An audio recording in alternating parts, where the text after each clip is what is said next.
This week's Sicha is on Parshas Vayeitzei, and it is a Sicha that discusses a most fundamental approach to the way we are meant to be in life. And it's a delicate subject, and so I'm going to preface the core idea now at the outset, and then we'll go into the Sicha. And the idea is that the most important way for a person to approach being in the world is in a state of what's known in Hebrew as bittul, which is a very key word in Hasidic philosophy, and also a word which is a delicate word and not always very easy to be able to grasp in its true intended manner. And so, to the best of my ability, I'm going to express how I relate to it, and that is that bittul is not when someone removes themselves from the picture, which very often is translated as self-nullification. But bittul actually means where we remove our egoic self, an identity that we feel the need to create because for some reason we feel worthless without attaching some type of value to ourselves. Sometimes that will show up as accomplishments or as degrees or as assets, all different types of things that we use as external means to attribute value to ourselves.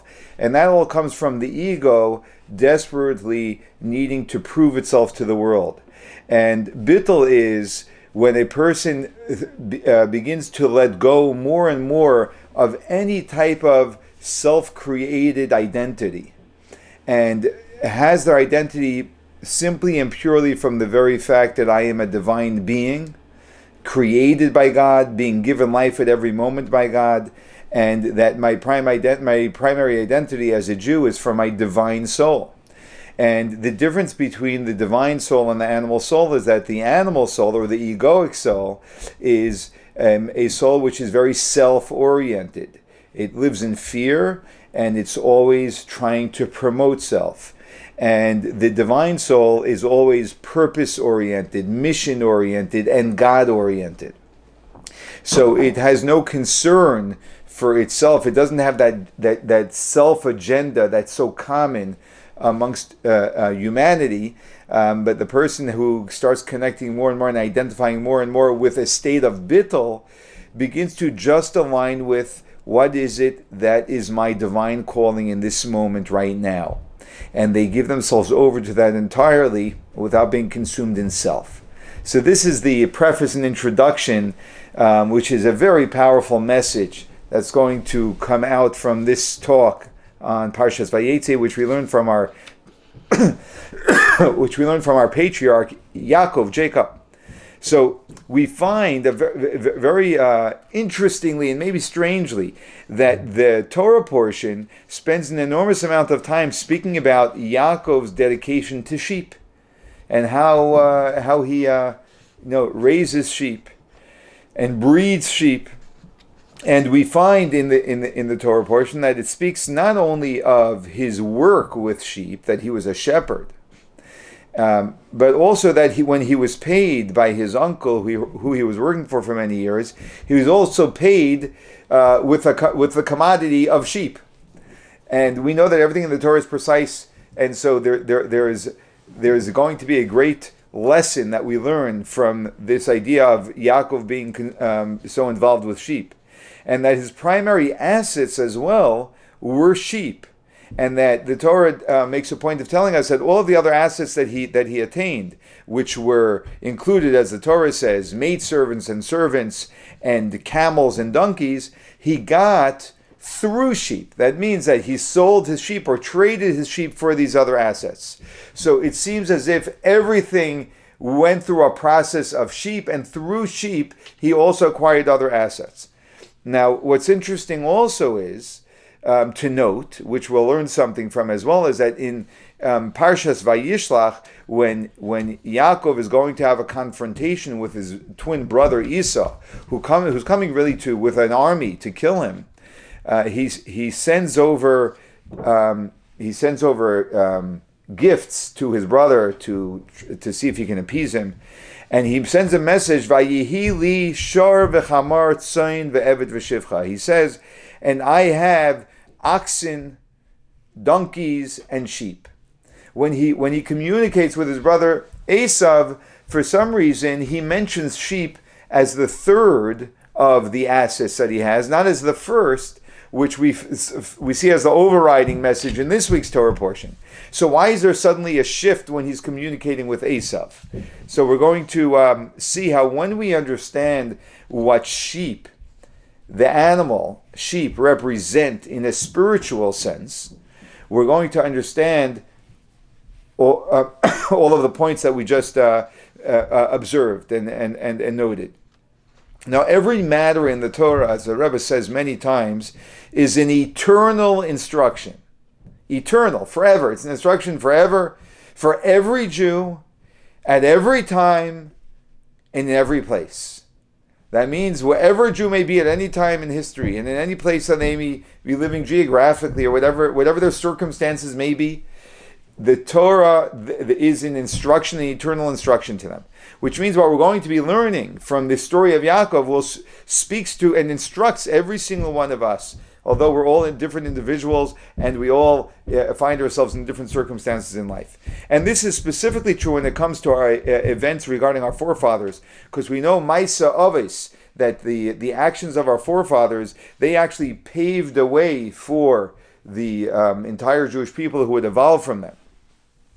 And especially something which consumes an entire Torah portion, when almost the entire portion is speaking about Yaakov and sheep. And we also know that the full phrase I began saying before, Maisa Aves, that the deeds of our forefathers, Simin Labanim, are a sign for their children. What that actually means is that when our forefathers did something, they not only did something which is a lesson for us, but actually becomes what the Rebbe refers to frequently as a nesinas koyach, an empowerment, where they have now empowered the Jewish soul, which every one of us is embedded with now an extra power to be able to do the same. So sometimes we feel like this is too much for me. Our forefathers were able to do this, but we have to realize that actually by our forefathers doing it, they empowered us to step up and to be able to do it as well. So number one, there's we note also, we're going to make three more points over here, and that is that through sheep, the Torah tells us Vayifreit Sa'ish Moed Moed, that the man Yaakov, Jacob, he expanded, his assets expanded in an explosive manner, because the word Peretz means to jump in a manner in which he leaped. So it wasn't a gradual increase of assets, but it was an explosive increase of assets, and this happened with his sheep. That was through sheep that he experienced Vayifreitz, this expansion which was explosive. Number one. Number two is he exchanged some sheep for maidservants, servants, camels, and donkeys, which I noted before, and we want to take note of the fact that everything originated with the assets of with the asset of sheep. And lastly, that he mentioned when he communicates a message to his brother Esav, he makes a point of mentioning sheep third, not first. He first mentions oxen and donkeys. So those are the three things that we're going to come back to once we understand the concept. And the concept is what sheep represent in a spiritual sense. And the Rebbe prefaces a medrash. The medrash says, in describing the relationship between God and the Jewish people, Hu li la'av, God is to me as a father, va'ani lo leben, and I am to him as a son. Hu li l'raya, he is to me as a shepherd, va'ani lo l'tzayin, and I am to him as sheep.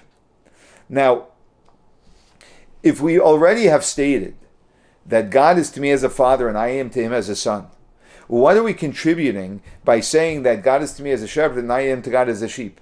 A shepherd is a human. A sheep is an animal. The gap between a human and an animal is very, very broad. It's very wide.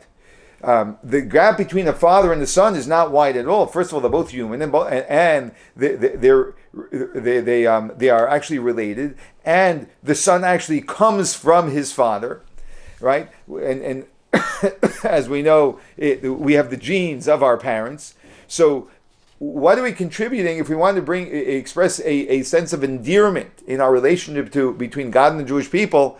We should, if anything, mention the shepherd and the sheep as before a father and a son. But once you say that God relates to us as a father or to a son, what is being enhanced by adding a shepherd and a sheep? In our Torah, in the book of Chassidus, it explains a very interesting nuance about a son in relation to a father and a sheep in relation to a shepherd, and how in a certain respect a sheep in relation to a shepherd expresses a deeper relationship than a son and a father. And that's what we're going to do our best to understand over here. When we speak of a son, what we're saying is that there are two people here. There is a father and there is a son. That means the son was already born. The son is an independent entity, an independent being, and he has a father. Now, a neshama, we know, a soul that every one of us has, a divine soul, really is a piece of God. As the Alter Rebbe writes in Tanya, it's a chelek alakah mimal mamish. It's literally a piece of God.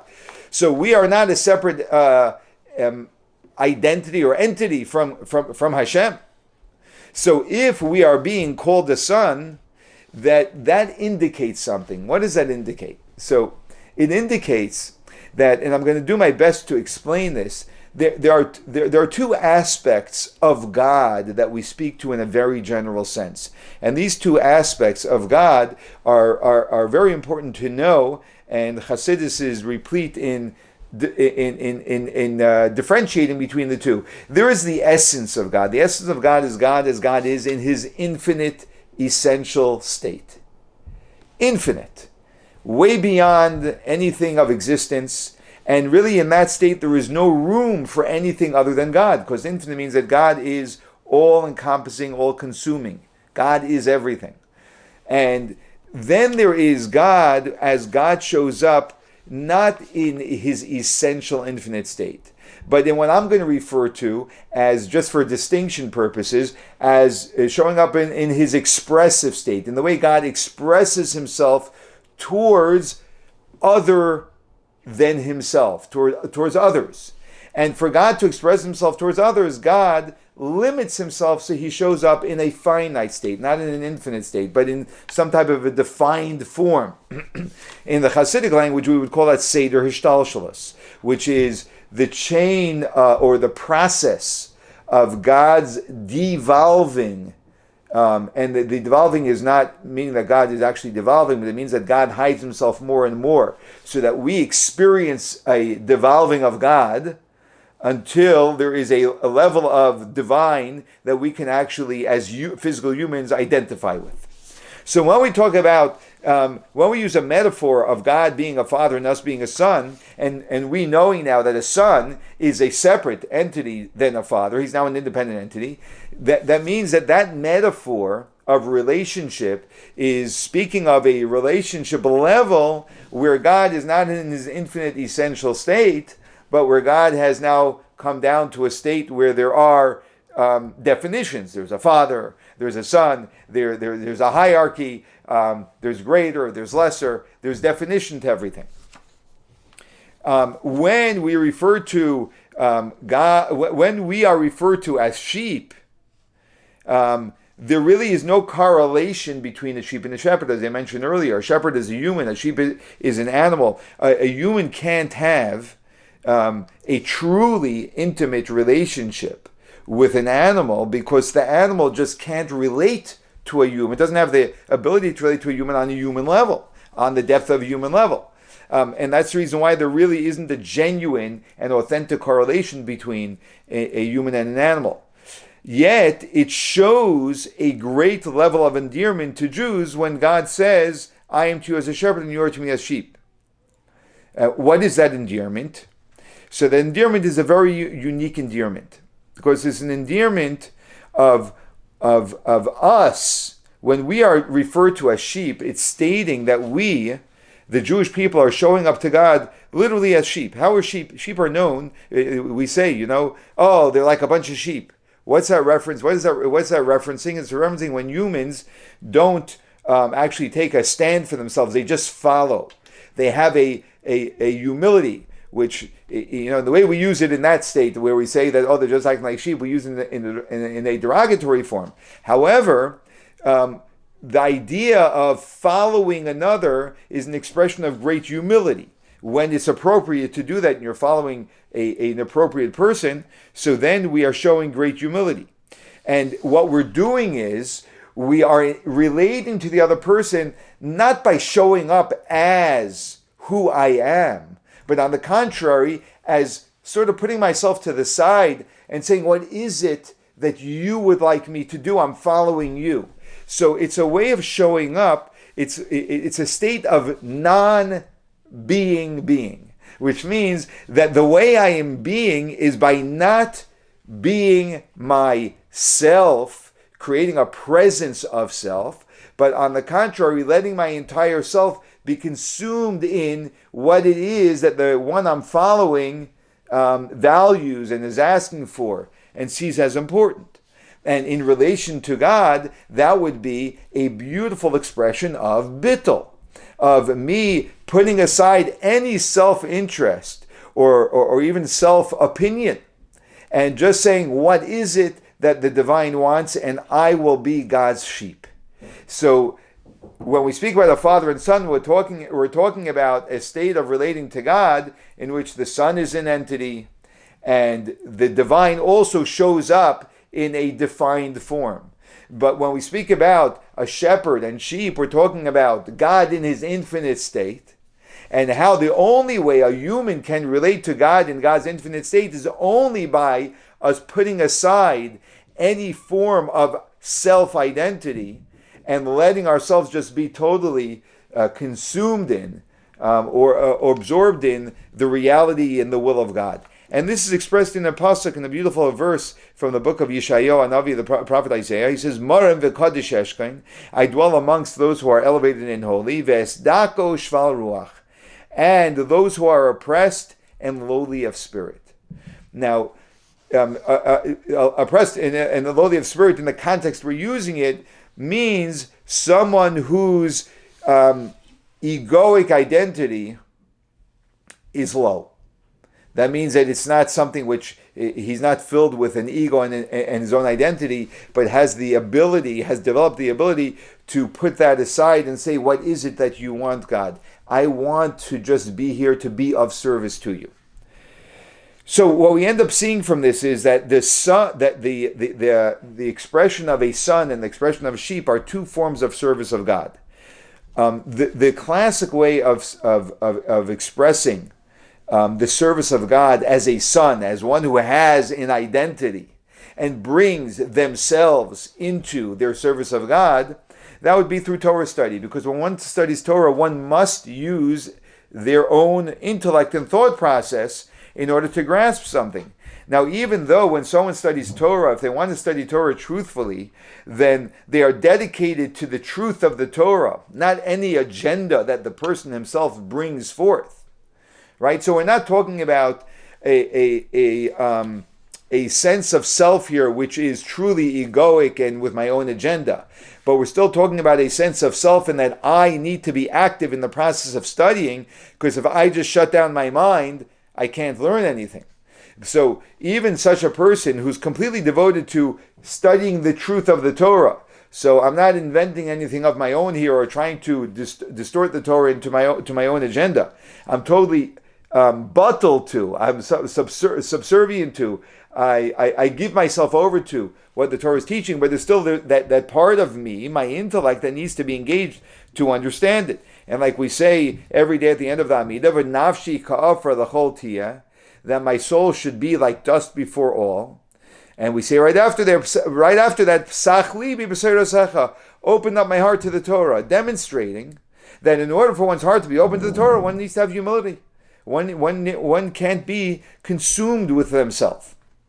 But at the same time, a person still needs to bring their abilities forward to be able to study, their intellectual abilities. But sheep is a different type of service. It's a service of what we call birurim, of refinement of the world. And this comes actually from the very word of sheep in Hebrew, which is tson. Tson is sheep, and the word tson is very much associated with the word yitzia, which means to go out. Because one needs to go out leave the environment of Torah, and enter into the real world as we would call it, the world as we know it, and the physical world. And it calls for us to leave and engage in this world with divine purpose, which is no longer engaging my higher self and my intellectual process. It's just me physically doing things in a manner in which the divine is revealed. And in some respect, it calls forth the truest level of non-self, where I am engaging in other things outside of myself for a divine purpose. And that I'm not doing it for myself or for my own self-elevation or for something I'm going to get from it, but purely to fulfill God's will. And God's will is dira petachtonim, that God's divine presence should be made aware throughout this entire universe. That means the entire universe should be aware of the presence of God, so that God's presence in this world is, in some respect, at home, because the world it recognizes and becomes aware of God. So in last week's Torah portion, which was called Toldos, Yaakov was still in a state of a son. His avodah was still in the earlier stage of his life, and the first stage of one's life requires the avodah, the service of a son, which is why he's referred to there as ishtam, a pure man, Yoshev Ahalim, who dwelled in tents. When it says dwelled in tents, it's referring to the fact that he would stay in the yeshiva, in the study hall, and he would study there. And we even know that when his parents sent him to go to his uncle Lavan, he stopped for 14 years. Before he went to Lavan, he stopped for 14 years in the yeshiva of Shem and Aver to study their Torah, before he started the process of what begins in this week's Torah portion, which this week's Torah portion is Vayeitzei, to go out, again associated with tson, with sheep. He leaves the Torah. He leaves the immersion in the study of Torah, which is a very important process and period of life. However, it's still not as pure as when one goes into the world, because it still has some form of engagement of one's own self. But he leaves, in this week's Torah portion, he leaves that state, and he begins the avodah of tzayin, of sheep, and he literally worked with sheep physically. But it also has a representation of his spiritual state that he was entering into. That was a service of God, which is an engagement with the world, which is an expression of a service of God, where there is no attachment to self. And specifically during this Avodah, what happens? We see some unbelievable major steps forward take place. He gives birth to the 12 tribes,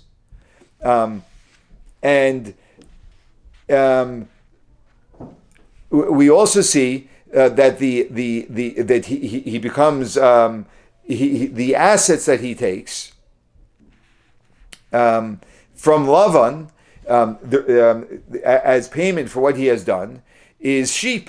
All of this represents the mode he was in at this point in his life, and that was a mode of bittul, of completely forgetting about self and simply asking, what is it that God wants from me? What is my mission? What is my purpose today? But the fascinating thing is that when a person enters into that mode, what happens is they are now connected with an entirely different level of the divine.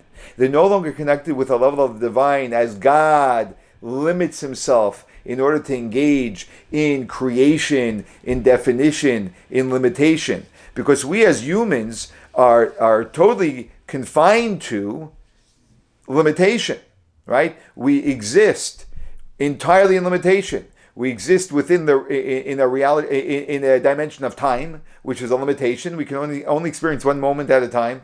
In the definition of space, we can only be in one place at a time. And then the endless other definitions that we have.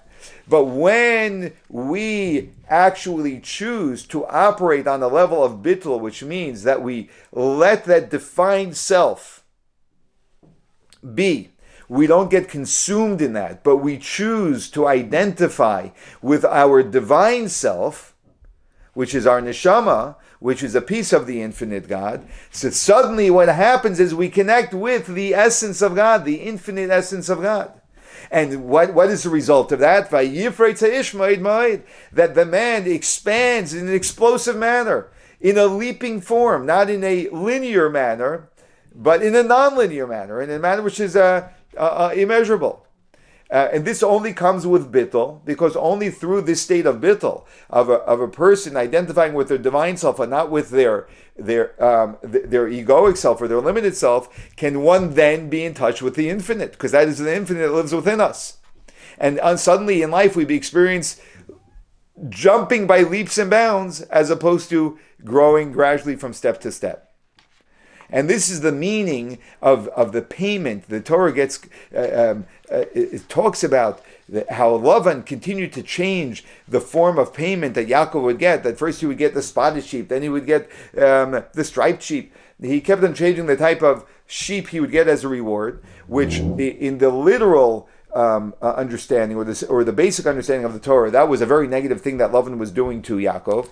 But in the spiritual sense, that was a demonstration of the fact that because Yaakov reached a level that was beyond definition, because he let go and he entered into such a deep state of bittul, he no longer lived within definition, so his reward showed up in an endless number of definitions, because he was in a state that was beyond definition anymore.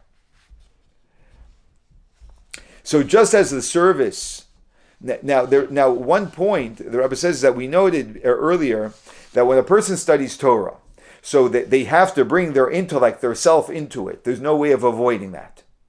So there is always that level of self. There isn't a state of absolute bittul when one studies Torah. However, one must have a level of bittul when they study Torah. Otherwise, they simply won't be studying what the Torah is teaching, right? Because one needs to have enough bittul, enough willingness to investigate what it is that the Torah is teaching me, not what it is that I think the Torah should be teaching.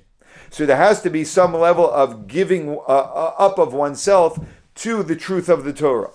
So we find that there's a blend of one brings a presence of self into study. However, they still have bittul, they still have a sense of non-self in their study. So the Rabbi says in the very same way, when a person has bittul, when a person enters into the second stage of service of God, which is sown, which is sheep, which is bittul, which is one in which I don't ever ask what I want, but I ask what is wanted of me. Still, a person, it's sort of an irony that a person still needs to engage their entire self in this experience of bittul. They have to bring all that God invested within a human being has to be brought into that state of bittul. So, because with bittul alone, if someone just goes into an entire state of non-self, one won't be able to achieve the purpose that God put us here for. So in other words, if we want to engage in saying, what is my purpose? Not what do I want, but what is my purpose? Right? What is my mission? What is my divine calling? Then we're going to need to bring all of the assets that God invested within us to the table, but to use them in a manner which is not where it's not my assets, but it's assets that were divinely invested within me to use for the purpose of God, and that is to reveal to the world the presence of God. And that's why the Mishnah teaches us, as quoted in the Shulchan Aruch, in the Code of Jewish Law, that a Jew has to be az kenemer, a Jew has to be bold like a leopard, and giber kari, and mighty like a lion. Because we know az is the root of the word azus, which can be translated as chutzpah, or a bold, or boldness. Because the Shulchan Aruch tells us that one needs to have azus, boldness, that one should not be ashamed before those who mock him.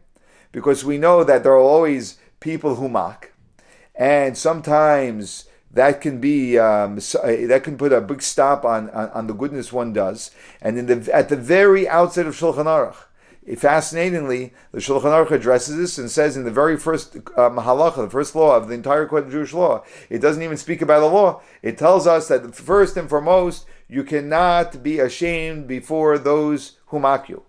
You have to completely disregard them. That requires a boldness. Number two, Lizgaber al Yitzrei lenatzchei ki gibor. That one has to be a gibor, mighty like a lion, to overcome his Yetzar, his evil inclination, and to conquer him like one who wrestles against another person. That you have to bring forth your greatest strength in order to overcome that. However, one has to be careful. This is done as an outcome of one's bittul to the will of God. You see, it's the line between the moment a person is expressing oneself, they immediately enter into a very dangerous zone of a very strong likelihood that that expression of self will be the egoic self.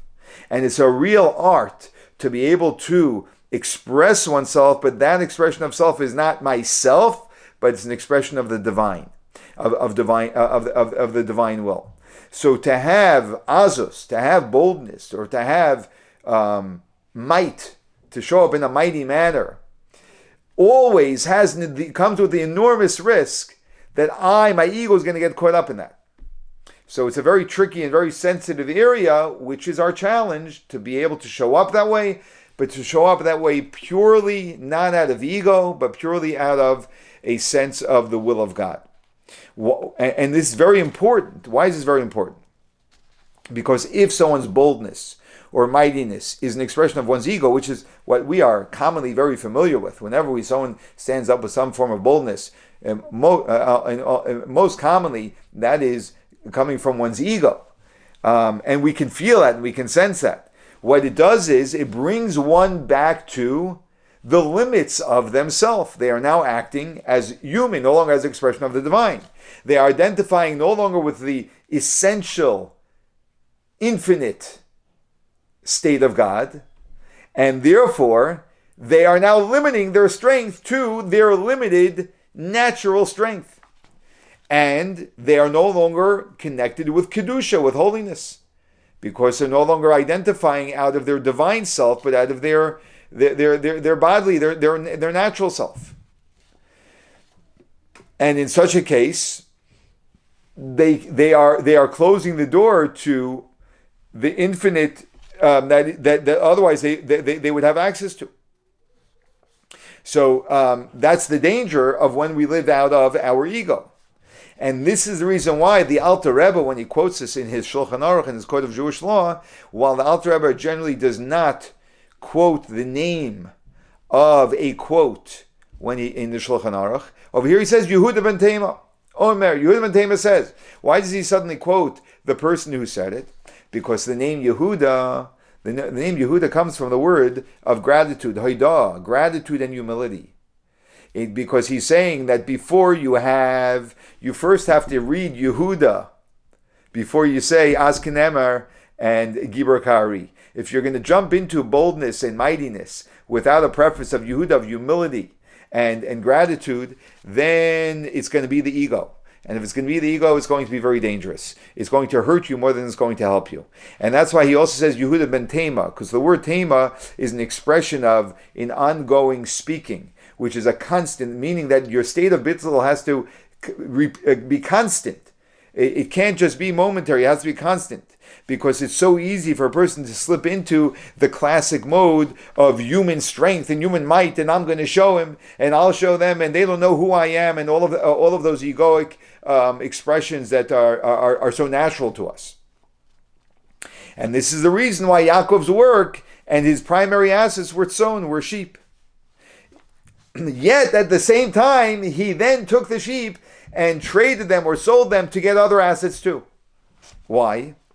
Because, number one, everything Yaakov did came from sheep. It came from bittul. He was very careful to make sure he lived out of a state of non-self, of non-ego, of not me trying to make a presence of myself, but on the contrary, of me trying to be consumed only in the will of God. And he also got other assets, because one needs to still show up at times with boldness and with mightiness. But he always kept sheep as his primary assets. To always remember that bittul needs to be the core of the operation of a Jew. And this is the reason why when he gave a gift to his brother Esav of sheep were mentioned third. Because Esav was a very strong klipa, we'll say. Esav was a very big antagonist, a very strong antagonist. And so he knew that to break someone like Esav, he had to speak in Esav's language. And so therefore, he demonstrated first strength. How did he demonstrate strength? That's expressed not by showing up with sheep first, which is the most docile of animals. But he first says, I have oxen and I have donkeys. He first mentioned animals which are more animalistic and not as soft and pleasant as sheep.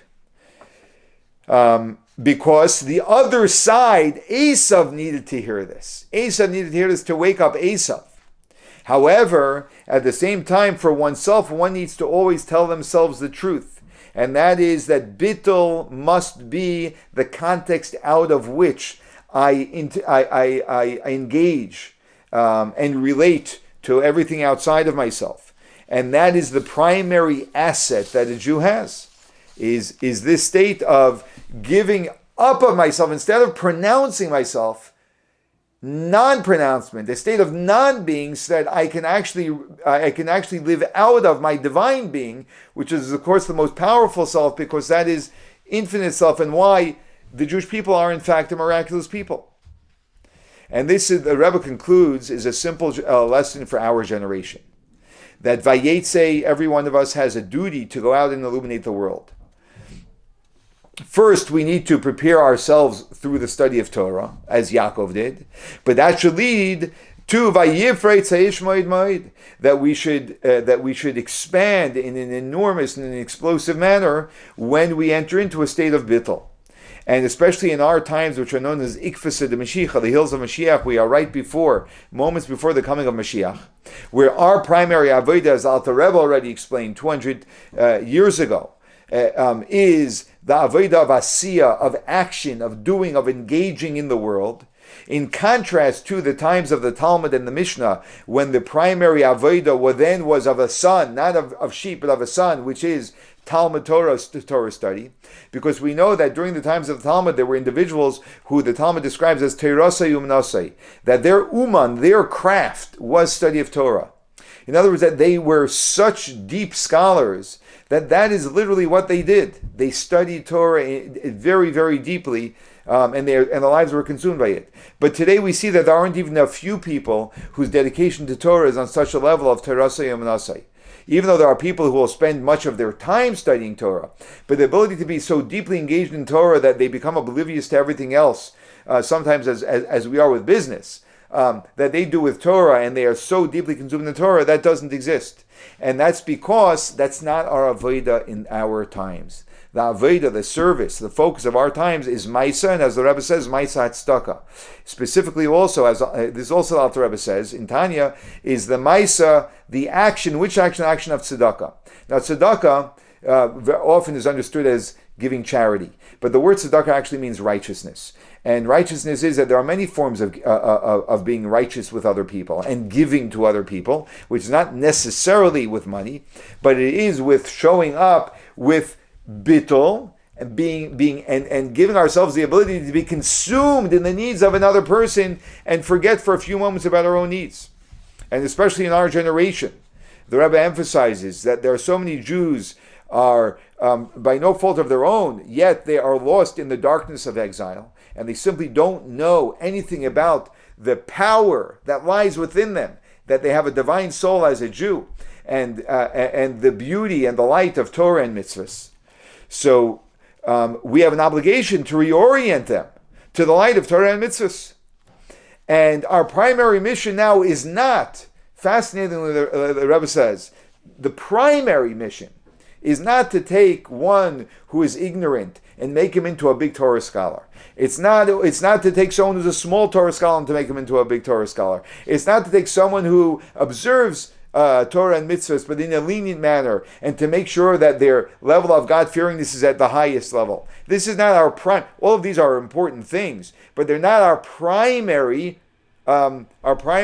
mission. What is our primary mission? Our primary mission is, as the Rabbi says, Hatzalas nefashes mamish, literally to save souls. What does literally to save souls mean? To literally to engage with a Jew who has no sense of the enormous beauty of the Torah and mitzvahs, and to introduce that to them so that they begin to engage in it. Why?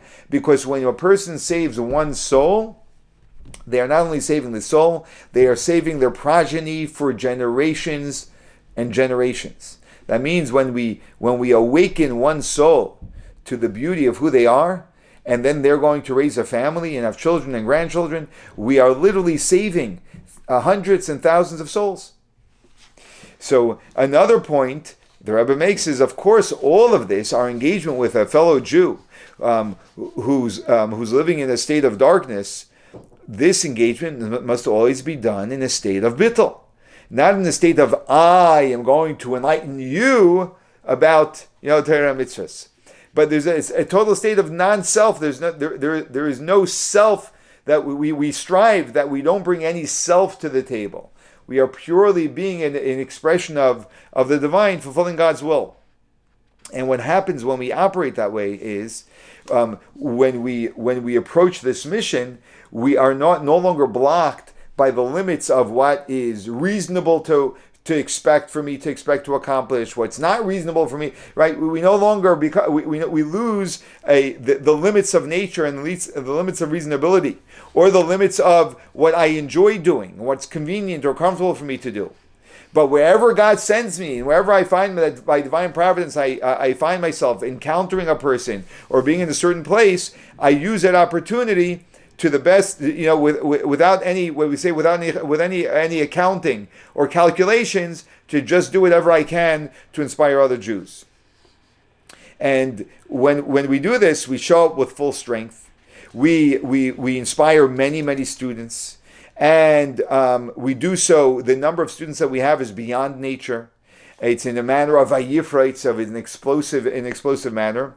And this also gives us the ability to be effective with many types of students, where by nature, maybe my personality only connects with certain types of people. But now that I am operating on this level of bittul, of just being a pure expression of the will of God, then I have the infinite presence of God with me, and I'm not limited by influencing those who are my type. And the students will also develop properly. And all of this, of course, prepares us for the Gula HaMitzvah Shlema, the true and complete redemption, where God promises us Va'atem Tuluktu La'echad Echad, that God's going to literally collect every single Jew from every corner of the world and bring us together, Kal Gadol Yeshuva Hina, as a great assembly. God is going to return us all to Yerushalayim, and with the rebuilding of the third Beis Hamikdash, and may that be speedily, and may that be now.